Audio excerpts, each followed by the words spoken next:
ನಾವು ಹುಡುಗಿ ನೋಡೋ ಶಾಸ್ತ್ರಕ್ಕೆ ಹೋಗಿದ್ದೇವ್ರಿ. ಹುಡುಗಿ ನೋಡ್ಬಿಟ್ಟು ನಾವು ಖುಷಿ ಆಯಿತು. ಹುಡುಗಿ ನಮಗೆ ಚಹಾ ತೊಗೊಂಡು ಬಂದ್ಲು, ಚಾನು ಕುಡ್ದೀವಿ. ನಮ್ಮ ಹುಡುಗಿ ಹಿಡಿಸಿದ್ಲು.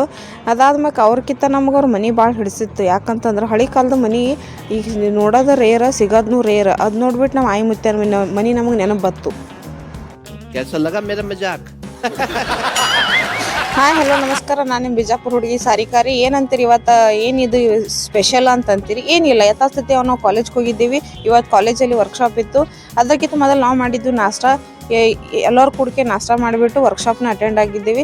ವರ್ಕ್ಶಾಪಲ್ಲಿ ಚಂದ ಇಂಟರ್ನ್ಯಾಷನಲ್ ಒಂದು ವರ್ಕ್ಶಾಪ್ ಇತ್ತು, ಅದನ್ನು ಅಟೆಂಡ್ ಮಾಡಿಬಿಟ್ಟು ನಾವು ನಮ್ಮ ಪಯಣ ಮತ್ತೆ ತಿರುಗಿಸಿದ್ದೀವಿ. ಯಾವ ಕಡೆ ಅಂತಂದ್ರೆ ಗೆಸ್ ಮಾಡಿರಿ ಇದು ಯಾವ ಬಸ್ ಸ್ಟ್ಯಾಂಡ್ ಅಂತ ಹೇಳಿಬಿಟ್ಟು. ನಮ್ಮ ಪಯಣ ಹಿಂಗೆ ಸ್ಟಾರ್ಟ್ ಆಯಿತು. ಯಾಕಂತಂದ್ರೆ ನಾವು ಹೊಂಟಿದ್ದು ಎಕ್ಸ್ಪ್ಲೋರ್ ಮಾಡೋಕೆ ಹುಬ್ಳಿಯನ್ನು ಎಕ್ಸ್ಪ್ಲೋರ್ ಮಾಡ್ಬೇಕಂತ ಹೇಳ್ಬಿಟ್ಟು 3 ಜನ ಹಿಂಗೆ ರೆಡಿ ಆಗಿಬಿಟ್ಟು ಮತ್ತು ಹೊಂಟಿವ್ರಿ. ಹೋಗ್ಬೇಕಾದ್ರೆ ಬಸ್ಸಲ್ಲಿ ಮಸ್ತ್ ಶಕ್ತಿ ಯೋಜನೆಯನ್ನು ಎಂಜಾಯ್ ಮಾಡಿದ್ವಿ. ಶಕ್ತಿ ಯೋಜನೆ ಅಡಿಯಲ್ಲಿ ನಾವು ಹೊಂಟಿದ್ದು ಹುಬ್ಳಿಯಲ್ಲಿ ಫ್ರೀ ಆಫ್ ಕಾಸ್ಟ್ ಹೋಗ್ಬಿಟ್ಟು ಎಂಜಾಯ್ ಮಾಡಿದ್ವಿ. ದೇಶ ಸುತ್ತಿ ನೋಡು, ಕೋಶ ಓದಿ ನೋಡು ಅಂದಂಗೆ ನಾವು ಮಾತ್ರ ಒಂದು ಟ್ರಾವೆಲ್ ಮಾಡ್ಬೇಕಂತೇಳಿ ಹೊಂಟಿದ್ದೇವ್ರಿ.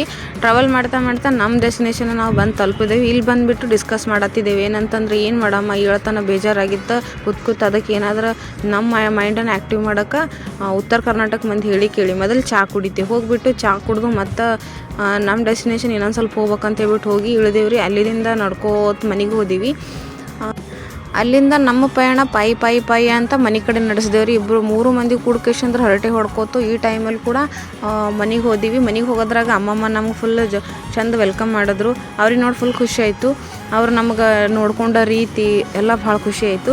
ಇಂಥದ್ರಾಗ ನಮ್ಮ ಹುಡುಗಿ ಅಂತೂ ಚಹಾ ತೊಗೊಂಡು ಬಂದ್ಲಪ್ಪ. ನಮಗೆ ಮಸ್ತ್ ಬಗ್ಗೆ ಬಿಸಿ ಚಹಾ ತೊಗೊಂಬಂದ್ಲು. ನಾವು ಅವಳನ್ನ ನೀ ಪಾಸ್ ಆಗಿದೆಪ್ಪ, ನಮಗೆ ಇಷ್ಟ ಆಗಿದೆ ಅಂತ ಹೇಳ್ಬಿಟ್ಟು ಮಜಾಕ್ ಮಾಡಿಬಿಟ್ಟಿವಿ. ಅದನ್ನು ಬಿಟ್ಟು ಸ್ವಲ್ಪ ಹರಟೆ ಹೊಡೆದೇ ಕೂತು ಅಮ್ಮನ ಜೊತೆ ಮಾತಾಡಿದ್ವಿ. ಅಮ್ಮ ನಮಗಂತೂ ಫುಲ್ ಚಂದ ಊಟ ರೆಡಿ ಮಾಡಿದ್ರು. ಬಟ್ ಇದ್ರಾಗ ಏನು ವಿಶೇಷ ಅಂತಂದ್ರೆ ಸಾಂಬಾರು ಒಳಗೆ ಪಾವ್ ತಿಂದಿದ್ದು ವಿಶೇಷ ಅನ್ನಿಸ್ತು.